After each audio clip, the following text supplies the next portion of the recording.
Maintenant, ta mère dit oui, acceptez encore cette fois-là. N'est-ce pas, il est traître comme ces gens-là? Parce qu'il devrait savoir que ça fait plus de 15 fois qu'on négocie depuis 60. Donc maintenant, lui dit, faites ça, Bunagana. Si vous ne faites pas, regardez maintenant là, les gens sont morts. Oui, oui. Toi qui as accepté qu'on négocie, nous devons t'arrêter. Et tout celui qui a tué les Congolais doit faire la prison. Parce que Tshisekedi, à la finalité, vient de gagner les paris. Désormais, nous n'aurons pas les brassages, les mixages et l'intégration. Mais c'est ça que vous voulez, non? Depuis les années, vous ne faites que brasser les gens, et puis mixer les gens, et puis intégrer les gens.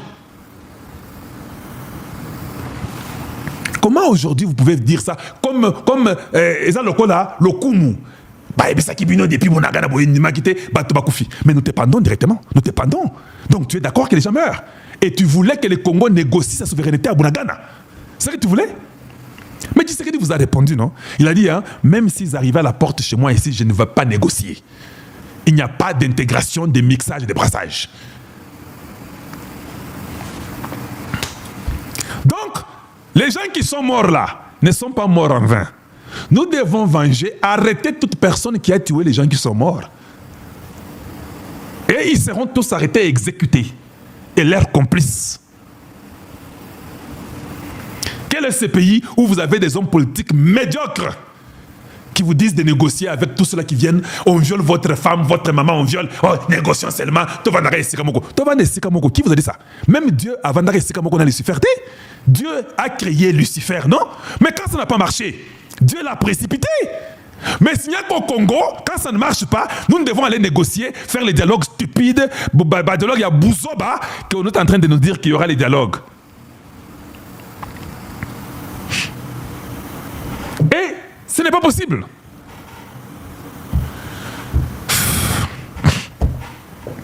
Hier, à l'aéroport, quelque part, j'ai causé avec quelqu'un. Est-ce que vous savez que Mobutu, pendant qu'il était vivant, Mobutu avait une trentaine de généraux? Est-ce que vous saviez ça? Oui, oui. Mobutu avait une trentaine de généraux. Mobutu. Je dis bien trentaine de généraux. Joseph Kabila arrive. Pour votre information, nous révélons les choses, non? Dans une journée, Kabila décore 140 généraux. Madame. Dans une journée, il fait une manifestation, il décore 140 généraux dans un jour. Tous les gens des brassages, des mixages, d'intégration sont décorés comme des généraux. Ngoubazo Kabola, 140. Kabila crée la première zone de défense, deuxième zone de défense, troisième zone de défense et 22e région militaire. Il crée tout ça. Je vous pose la question, vous les Congolais là, est-ce que vous ne savez pas que toute cette carte-là, des zones militaires, régions militaires, tout ça, que ça a été créé par Kabila? Vous ne savez pas ça? Cet homme qui a fait 32 ans au pouvoir a une trentaine de généraux. Toi, tu viens dans un seul jour. Tu mets un jour, pas pendant 18 ans. Un jour, il a mis 140 généraux. Si vous suivez dans 30 ans, c'est plus de 500 généraux que cet homme ici a nommé. Donc ils étaient sûrs que Bakoboma Tshisekedi. C'est aujourd'hui qu'on a compris. Hein? Quand il disait en Angola que je vous dis à bientôt, mais je ne vous dis pas au revoir, il était certain et sûr que j'ai tellement les généraux que cet homme ici qui va venir, il ne va rien faire.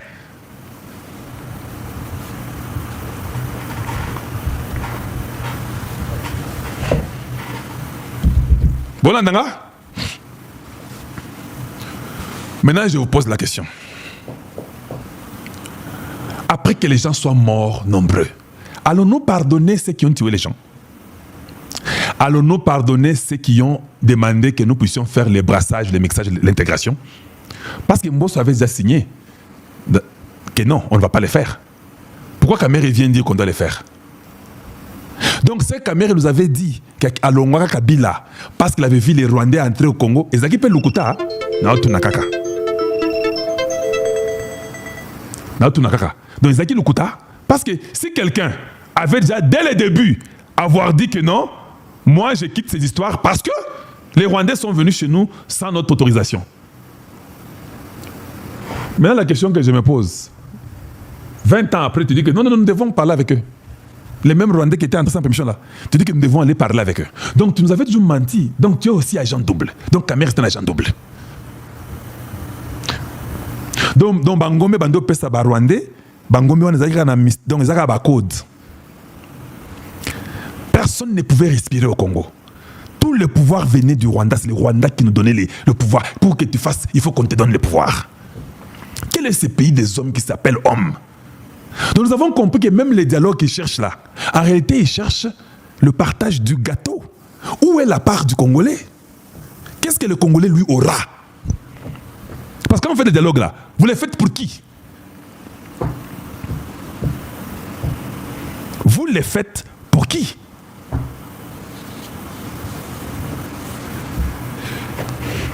Et c'est étonnant de voir les gens parler et dire que non, nous sommes demandé aux Congolais le soutien à président Tshisekedi Pamate. Okoyokawa, Nakobende Labino, l'accord du 23 mars 2009, Oyokawa bêtise au Signamaki. Okoyokayomoko.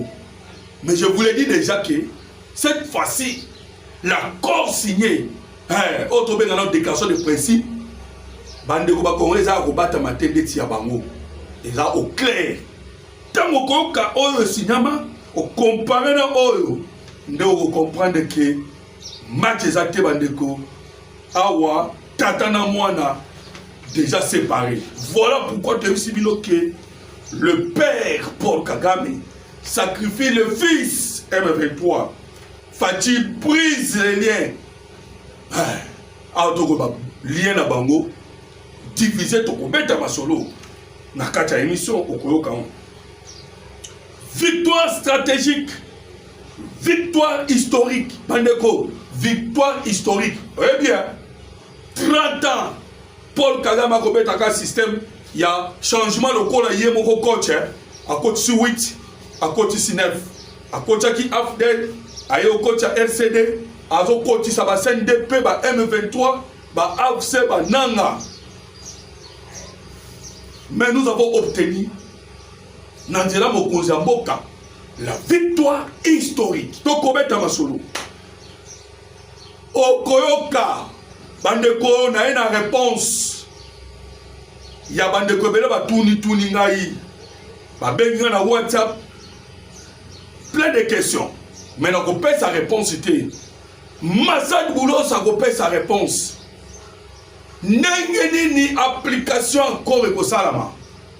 Nengenini, la réponse au Koyoka, l'envoyé spécial et le conseiller spécial. Il y a Donald Trump, le président des États d'Amérique, a donné la réponse. Il y a une stratégie sur le terrain pour nous Silisa, pour restaurer l'autorité de l'État Bandeko.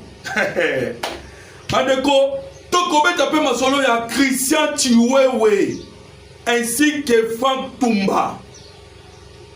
Bandeko ba Congolais ba ko continuer ko sanza. Okoyoka na kati émission nini lisusu ba bimisi. Bakendaki na bango na ministère ya intérieur. Bolimbisi na ngai koloba ministère ya défense. Ba yeko kende na bango na ministère ya finance. Zongi na bango isusu na CNS. Boye bien, Yoka da Yomoko, ils sont poursuivis na nini? Détournement. Bandeko. Détournement, l'autre mot est bon ingaï, oh boye bi batouani, détournement ainsi que corruption, voilà. Yamouane, corruption. Mais dans le cybercafé, s'il s'agit de la trahison. Nakobeta na yo masolo koyoka. Ni nyango bandeko na basali tokosolula. Et tokosilisa na dossier ya Vital Kamerhe. Bandeko est comme bafé. Bon on a qui le président de la République. Namokolo ya 100 ans ya Lumumba. Kamerhe ate. Vital Kamerhe banni des cérémonies officielles. okoyoka na kati ya émission bandeko nzokande France alandaka biso. La République de la France alandaka merci et nous. Awa toko répondre France. Toko répondre France sans que bandeko ba congolais token de gauche droite. Toko yebisa ba français. Ils nous ont répondu. Ba français ba répondre biso. Oh non, Vital Kamerhe yaki en France copté. Okoyoka bandeko toko beta yango na kati ya émission. Okoyoka pourquoi ba français nous ont répondu parce que ote tozoyoka communication ya ba congolais par rapport ya makambu oyo Vital Kamerhe yaki awa en complicité avec la France pour na kolongola mokonzi mboka parce que il est contre l'accord okoyoka wa la réponse maloba ya France mais à l'ukuta l'émission passée toyebisa kibino ke tolobela ki Emmanuel Macron toyebi double chez la France face à Obatamate. Donc la bataille continue bandeko ba congolais envers Otokubenga, la France ainsi que Vital Kamerhe. Toyebisa kibino tokoyebisa bino le pourquoi Vital Kamerhe akendaki en France. Mais yé moko ici déjà. Ba français ba bandi ko samba. Vital Kamerhe pas bandi ko samba bandi. Même déjà ba kozambo kalobi pembeni. Toko beta masolo. Alors, boyebi déjà ndenge toyokana. Aimez mon émission. Partagez en go. Kaka next na minute yo. Banda déjà pour partager na ba groupe nyonso ba congolais ba yeba pe o ezali koleka na mboka Kongo mboka na bino mboka na biso. Parce que pays za biso nyonso faut permettre de nyonso ayeba la situation ya mboka Congo mboka na bino mboka na biso. Double attaque. Bandeko ba congolais toyebisa ki bino déjà que si il y a RDC a déjà verrouillé. La RDC a quoi ici 6 avions. 6. Tobeta ki na bino masolo. Yasuka we kwa ki ezali na Minembwe. Na moko le 30 juin. Le quoi qui fête ya indépendance. Ba ba ngaki ba profiter na fête ya indépendance. Pas bête d'abord, mais ils étaient surpris. Ils étaient surpris bandeko ba congolais. Frappe, mais avant ya Minembwe. Puisque avion Minembwe Paul Kagame atindaki yango wapi na niveau ya Minembwe ezaki rempli par des militaires. Oko kabat kolobao accord oyo ezan avantage à Rwanda. Qui vous a dit cela? Ezan accord ezan avantage à Rwanda. Et bino momo na sikoyo yemoko Rwanda ngo a continuer toujours continue kabasoda. Bandeko ba congolais, alors je vous dis que l'accord est un avantage à Rwanda te. Bolanda qui n'a si ba chaîne internationale, bandeko na biso goma Bukavu, nde ba koloba que Paul Kagame double bobangeza kuna na Rwanda usakana te. Bobanga des autres. Awa to kobeta na bino masolo. To ebisa ki bino déjà que l'Amérique qui est en collaboration étroite avec le Congo. Awa to koloba, notre collaboration avec les États-Unis d'Amérique, c'est maintenant niveau. Vous allez voir des actions secrètes. Je vous dis, au Congo, il y a des actions secrètes par les États-Unis d'Amérique. Notre avion à l'aéroport de Chili en 1998.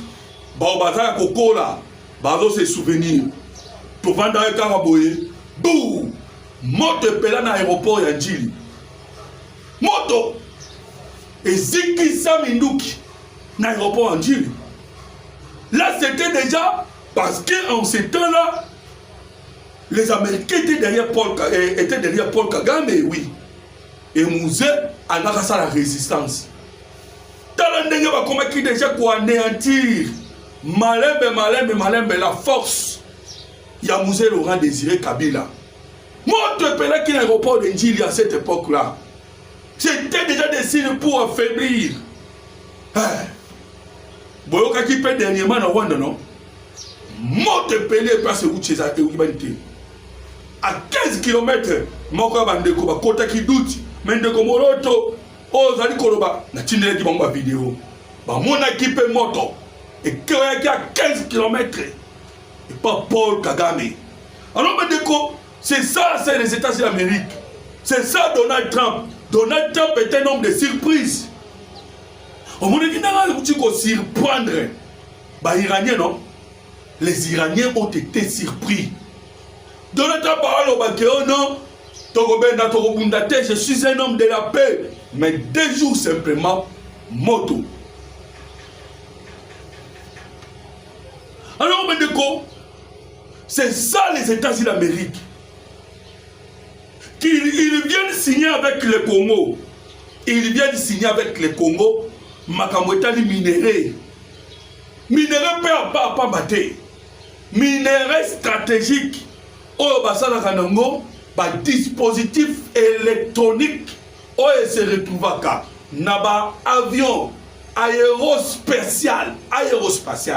Vous imaginez, Bandeko, aérospatial. Pensez-vous que Chine a jamais. Chine a parce qu'ils sont maintenant en danger.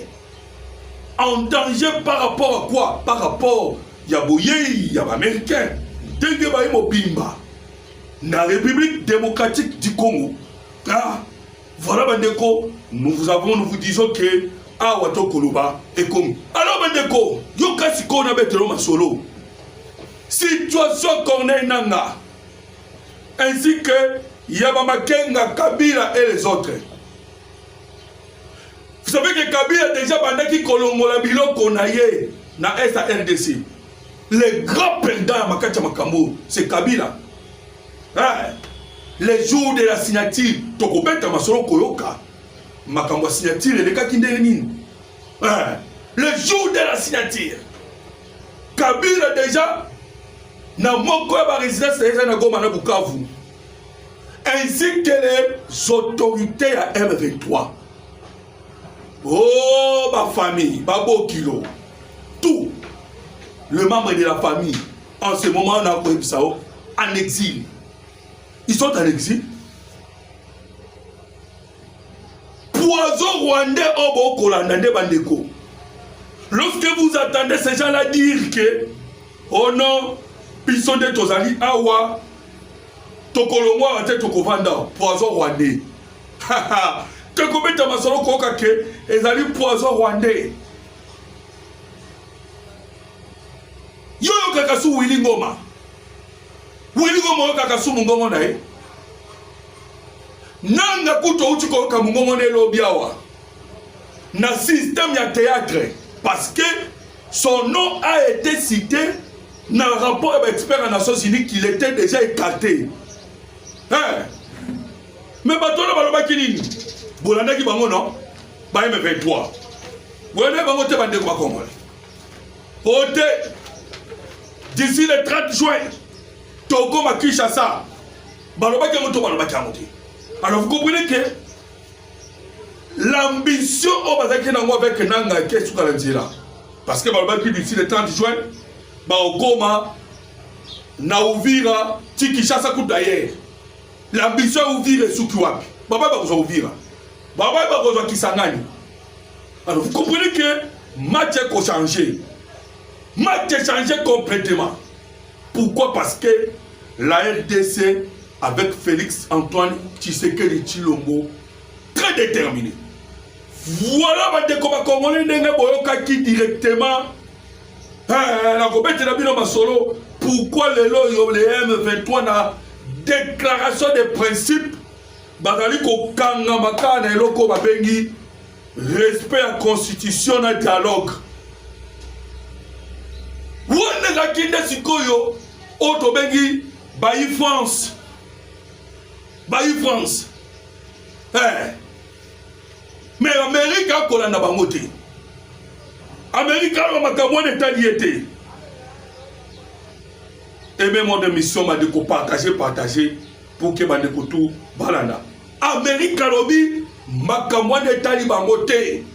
France a koluka djembela na eloko tobengi dialogue ainsi que le respect de la constitution na kati ya déclaration de principe na kobeta masolo nango bandeko. Mais avant na beta masolo ya place France a kodjembela. Mais na baki na yo pourquoi Vital Kamerhe akendaki na France? Ba français ba répondre biso. Ba lobaka na français bandeko bino nyonso boyebi ke c'est lui qui s'explique, s'accuse. La France s'explique. Voilà pourquoi ton Koloba Azali s'accuser. Parce que les tueurs et les autres, babimisi de secret tout. Yamakamu oyo bango bazali ko sala pour que ba éliminer mon Kozamboka. Oka yemo tueur babite, je vais tout avouer. Yoka, la France, la ville. Pas moi, mais laissez-moi tout un petit peu. Oyo Kandenge la France et Azaliko se défendre. Au fond, la carte de Vital Kamerhe est désespérée de la France pour saboter Doha. Baba Bité. Oh, bisoto Kolobezano Yangote. Bazo ko s'expliquer siko. Ba s'expliquer par 6 pages. Moi, j'attends à tous les 6 pages. Mais permettez-moi, na bimisoro kaka, il y a le colo, n'engue la France, azaliko, s'expliquer. Oh, nous, la France, des accusations, elles allaient infondées contre Bissot. Elles allaient circuler sur une prétendue volonté de la France. Là, bien moi, dans le Congo, na où tu crois que c'est lui qui s'explique, s'accuse. Yokaba français de Baloba. Des accusations infondées circulent sur une prétendue volonté de la France de faire échouer les négociations entre le gouvernement congolais et les M23 à Doha. Certains insinuent même un rôle au kit de Paris via M. Vital Kamerhe. Voici les faits. Babandi siko ko s'expliquer. Denge na biso eza 6 pages. Oh bolo ba biso ke biso France toza na kuna Vital Kamerhe mais ali faux. D'ailleurs biso France mututo koma la résolution 2773. Ah bandeko ba congolais. Ba français ba kanisi biso to ba zoba. Mais nous sommes informés de tout. Et lorsque nous disons cela, nous disons non à français comme individu. J'aime bien dans la équilibré. Tout à l'heure, l'État français, particulièrement l'administration de Emmanuel Macron. Balinga Congo Emmanuel Macron est le premier à combattre Tshisekedi. Na niveau na Nairobi. Bande kotoye bien très bien. Lorsque Tshisekedi était élu, Emmanuel Macron a Paul Kagame. N'est-ce pas Paul Kagame ou alobaki ba vote ba na cour constitutionnel ba citer comme Tshisekedi, n'est-ce pas que c'était Emmanuel Macron ainsi que Paul Kagame. Et il a échoué là-bas. Emmanuel Macron qui est à Kenya et pas Uhuru Kenyatta à l'époque. Uhuru Kenyatta Tshisekedi a été invité à Kenya. Wanda Emmanuel Macron Azakuna. Bande Kotobosani Macron, Tobosani la France. Pour dire à Tshisekedi comme une injonction. Et c'est lui, au côté de Moïse Katumbi, Nakacha gouvernement. Le coup de Tshisekedi au côté de Kisama Lukonde. C'est ainsi que rébellion bandit. Bandeko, nous sommes informés. C'est pourquoi nous allons dire aux Français la vérité. Français vérité. Nous savons la démarche de la France. Et c'était la France qui était en train d'insister. Insister et insister sur le dialogue avec les M23. Et Macron avec Kolobango, matin, midi, soir. Ils ont vu France. Et si le président refusait Bandeko, c'est parce que le dialogue selon la volonté de Paul Kagame et Macron. N'est-ce pas la France qui a fait ça? Rwandais, si nous avons perdu Goma et Bukavu, ce n'est pas Bango. Tant que Twitter Emmanuel Macron, lorsqu'on avait perdu Bukavu, vous comprendre que c'était la France. Le lobby français, oh non, c'est lui qui s'explique, s'accuse. Bande de Congolais, nous allons revenir avec plus de détails. Namakamba, Makona, Kamere. Tu peux na conditionnel. Parce que, je vous ai parlé de Congolais, le président de la République dans des cérémonies officielles. Mais c'est Vital Kamerhe qui a sous-souté. Et les actes, il y a Vital Kamerhe. Ainsi que les actes, il y a Emmanuel Makoto Yebi. Et la France est en train de nous dire que, oh non, accusation. Alors que nous connaissons, et la France aime M. Kamerhe. Kamerhe a outil Koloba 318 personnes Makoufaki. Wabibango. Wabibango. Et tout le service de l'État, tout Koloba. Nyoso. CNES. Le lot est attendu. Pourquoi? Parce qu'il y a des soupçons. Mais lui, il nous a parlé de 318 morts. Le lot est acte de décès. Il a parlé de Qatar et tombé dans nous peut tomber quitter. Alors, Mandeko, tout ça, vous devez comprendre, tout ce le manœuvre, il s'agit de 2028. Nous sommes au courant de cela. Voilà pourquoi nous avons dit pour Kena Bisayo. Pourquoi les M23 va Kolobo, dialogue, constitution. Nakatia, déclaration des principes. Mais la déclaration des principes, Badeko, Tobaki Tokobeta Masolo. Ni des années dans la déclaration des principes, parce que pour Nabango, dans la déclaration des principes, on parle de dialogue, mais dialogue est à Nini. Respect à la constitution, Bali Kolobanini. Le respect de la constitution, la Katia, accord des principes, Ezali, qui est qu'on respectait toutes les institutions établies. C'est ça le respect de la constitution. Le président Tshisekedi parle pas qu'il soit d'Assimba, Kambotali, mandat ou bien le changement de la constitution et qu'on a décision de la population congolaise. Et si nous, le peuple congolais, avons décidé, qu'on peut ça mandat Moussous, qui va nous interdire? Personne. Alors, maintenant, comprenez que la force a des manœuvres ensemble avec des Congolais Moussous Awa. Il s'est accusé lui-même en s'expliquant. S'accuser. Mandeko, les dialogues Oyomoni, nakoloba on a des détails dans ça. Parce que awa botika ngana na beta masolo parce que tozana masolo ko beta ba chiwewe. Ainsi que ba fam tumba. Ba munda. Nela kozongela accord de principe pamba bien. Accord de principe. Oyo utago sinime biso naba Rwandais. Voilà, bien. Mais comme un message, je soutiens le président Tshisekedi. Je veux aussi le changement de la constitution. Parce que tu as la constitution dans Bisso, Yamboka Congo. Nous, on n'a pas dit que Tshisekedi restera éternellement au pouvoir. Non. Tu as dit que Mouta a collègue. Mais à ce moment, nous avons besoin de Tshisekedi. Madame Moutouza dans nos bureaux déjà ma manœuvre. Et nous avons déjà ces manœuvres-là. Tout est bien déjà dit. Alors, je dis que les Congolais, dès que nous avons dit que 2000 ans, respect à la constitution et le dialogue, on est en train d'interpréter un mot.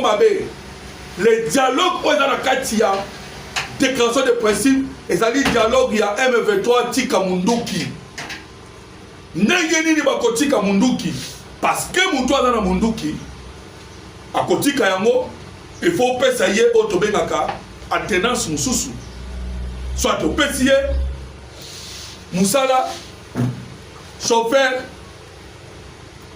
à quoi pour sa moto, à cause ça, il y a beaucoup de métiers, même quoi faire. Alors il faut dialoguer avec lui. Voilà les dialogues dont on parlait. Et ça dit, encore il y a 23 mars, il y a un solo accord le 23 mars. Dans la mission. On va débattre très bien. Mais nous, Christian Tiwewe, ainsi que Fouad Tumbaba Wamunda, qu'est-ce qui s'est passé?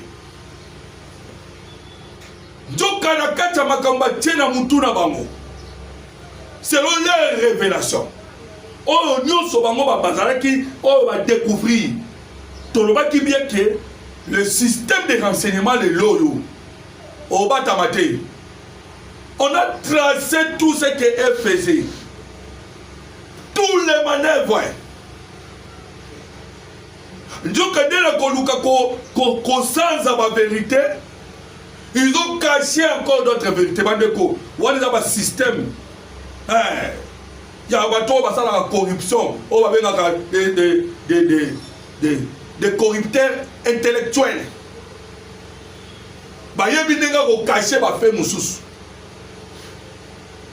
C'est pour cela que l'État ont pris la décision. Comme ça, la poursuite, on les a poursuivis. L'autre là, il était le chef d'état-major général adjoint. L'autre côté, qui le chef de la maison militaire. Le deux là. Bakumbi Bangoti, le ministère de la Défense, pour aller vérifier des documents. Vous savez que Bazali sont accusés dans la corruption. Bazali accusé dans fait ébélé. C'est pour cela que enquête y a niveau à Kosakanate. Pour voir les documents. Pour voir, oh non, ce comme matériel, Mindouki, tout. Et vous savez que c'est lui qui gère la logistique. J.C.Yanf, lui aussi il est arrêté. Il n'y a pas bien Moutatangaki, parmi les généraux, Batangaki, 6 fois le nom de Christian Tiwewe. Même il va au ministère de la Finance. Kounande, oui, lorsque on a défense, il y a un ministère de la Finance. Pour que comparer les documents. Et il y a sous la CNS. Qu'on a la cybercriminalité. Criminalité. Pourquoi? On est en train de tracer fait na bango nyonso. Acte na bango nyonso. Nous sommes basalaki bazali ko tracer un mot du jour au jour et au lendemain bandeko ba congolais awa to koloba na bino na mikole ko yawa. To koyela bino ba détail ya makambo wana nyonso.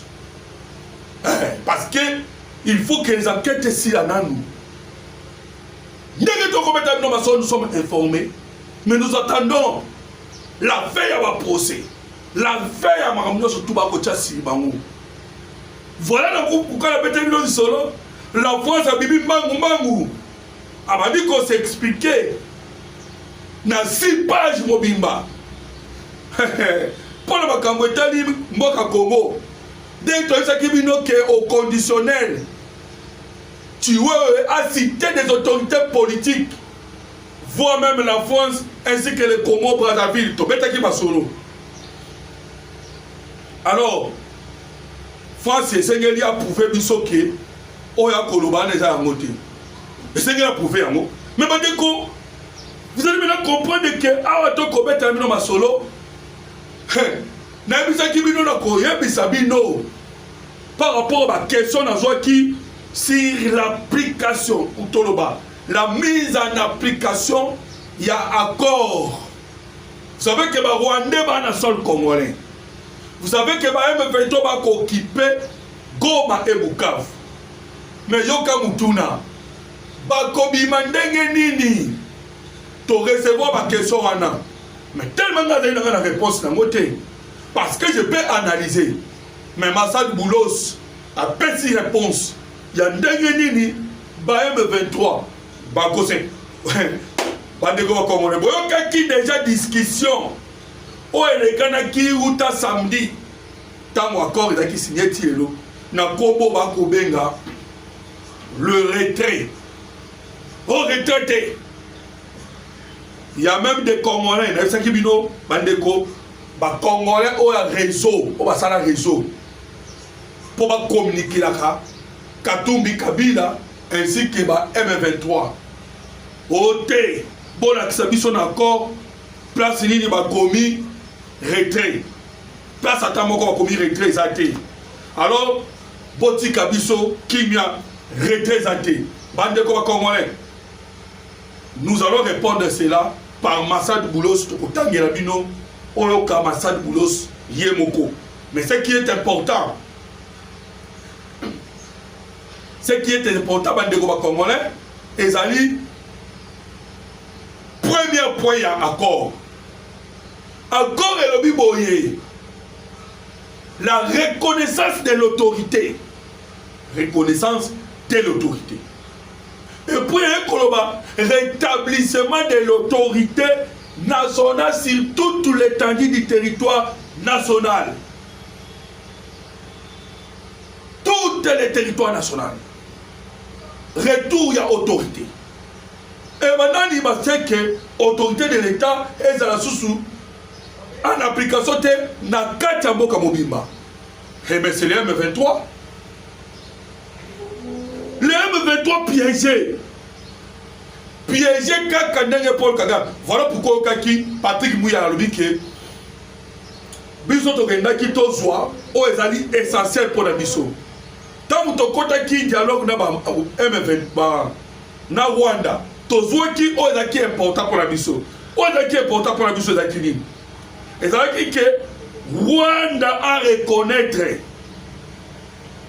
Rwanda a reconnaître ni. Rwanda a reconnaître la souveraineté nationale ainsi que l'intégrité territoriale Yamboka Congo. Le Rwanda reconnaît Kiango. Voilà to récupérer autre nous pose ça. Na ba M23 peut to swing. Kuna na ba M23 to swing la reconnaissance il y a autorité de l'État. Ainsi tu veux qu'on soit deuxième point important. Rétablissement. Bozong ici. Il y a autorité de l'État sur toute l'étendue du territoire national. Parce que c'est ça ce qui était important. Alors, on a répondu qui dossier à dialoguer. Parce que calendrier Zali, tout dans le calendrier, nous avons 10 jours. Et après 10 jours, Tokozong a le 8. Du 8 jusqu'au 18 pour que donc ne puisse signer accord.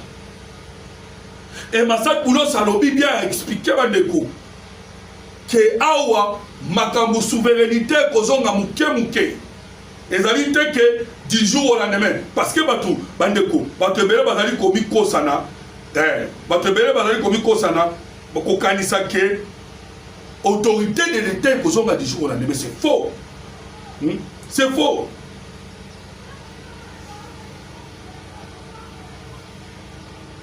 La restauration,